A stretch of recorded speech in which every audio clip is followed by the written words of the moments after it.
Tata chemicals एवं टेल्को को सन 1980 तक भारत की दो सबसे बड़ी कंपनियों में गिना जाता था, लेकिन 2000-2001 में टेल्को के साथ एक अनहोनी घटित हो गई।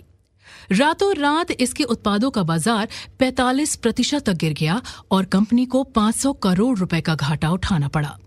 वस्तुतः वर्ष 1993 से 1997 तक टेल्को की बिक्री में 7,500 करोड़ की बढ़ोतरी हुई थी।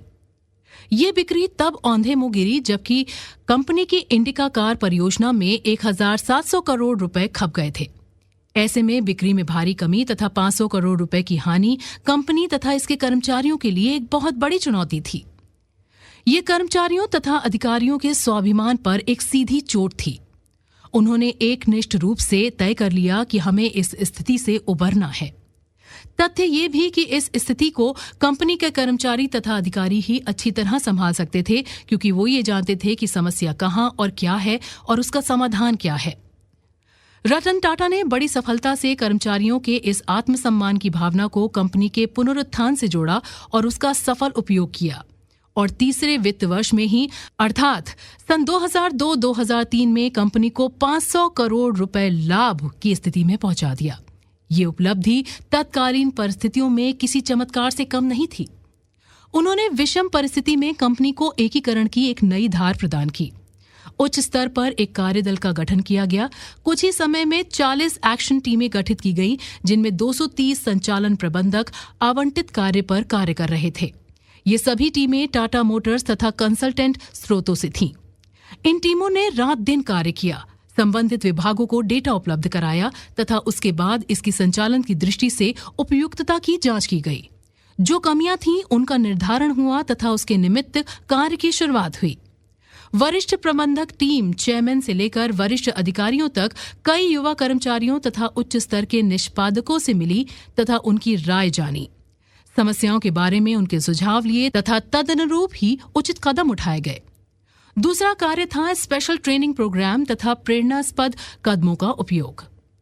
इस हेतु सभी जगहों, सभी ग्रेड के कर्मचारियों तथा सभी स्तर के प्रबंधन कर्मियों के मिश्रित ग्रुपों को कार्यशालाओं में प्रशिक्षण और उत्प्रेरण हेतु भेजा गया।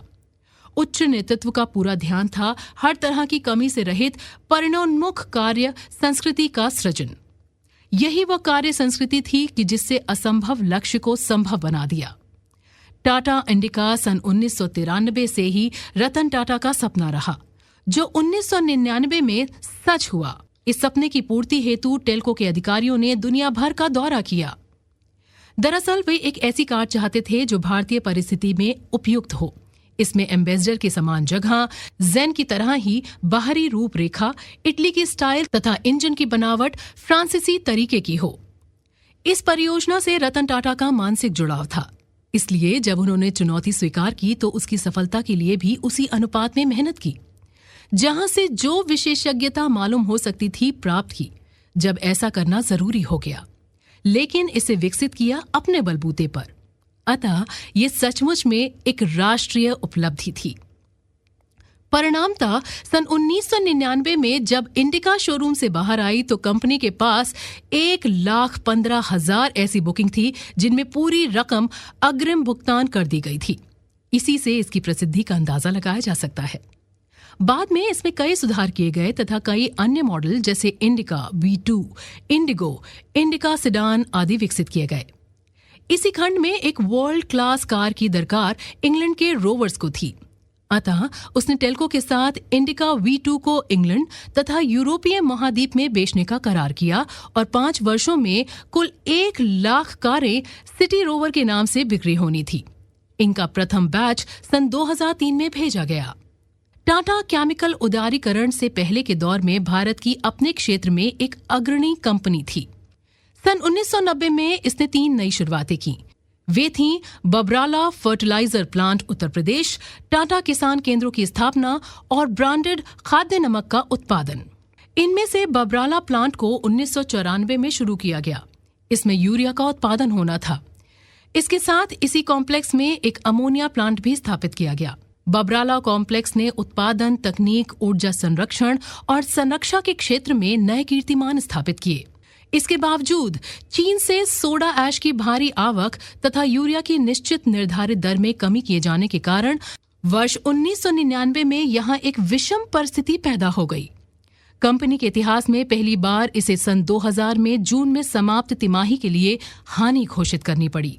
फलतः एक नई प्रबंधक समिति बनाई गई। प्रसाद मेनन के अधीन कार्य करते हुए इसे कंपनी की इस स्थिति के लिए जिम्मेदार कारकों पर पुनः ध्यान केंद्रित करते हुए कंपनी को नए सिरे से अर्जित करना था। इसने विभिन्न प्रकृति के कुछ महत्वपूर्ण कदम उठाए। इन कदमों का वांछित असर हुआ और सन 2001-2002 में लाभ की धनराशि 200 करोड़ तक पहुंच गई। ये रतन टाटा की दूरदर्शिता ही थी कि जिसने एक आसन्न खतरे से निपटने के लिए सारे जरूरी कदम समय रहते उठा लिए और टाटा केमिकल्स न केवल अपनी पटरी पर वापस आई बल्कि सरपट भागने भी लगी। एक अन्य घटना टाटा स्टील जमशेदपुर की है, जहां एक पेचीदा समस्या का हल रतन टाटा ने चुटकियों में निकाला। उदारीकरण के दौर में प्रतिस्पर्धा में बने रहने के लिए टाटा स्टील को नवीनीकरण की सख्त आवश्यकता थी और इस नवीनीकरण के कारण लगभग 35,000 कर्मचारियों की छटनी करना आवश्यक था।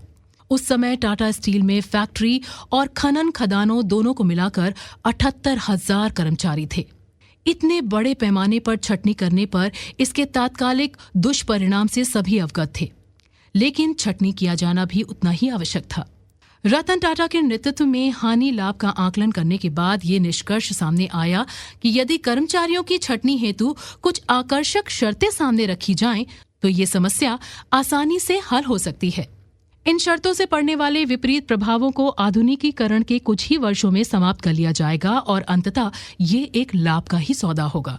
स्वैच्छिक अवकाश की शर्तें इतनी आकर्षक थीं कि बड़े पैमाने पर कर्मचारियों ने स्वैच्छिक अवकाश के लिए आवेदन किया और शीघ्र ही अतिरिक्त कर्मचारियों से कंपनी को निजात मिल गई।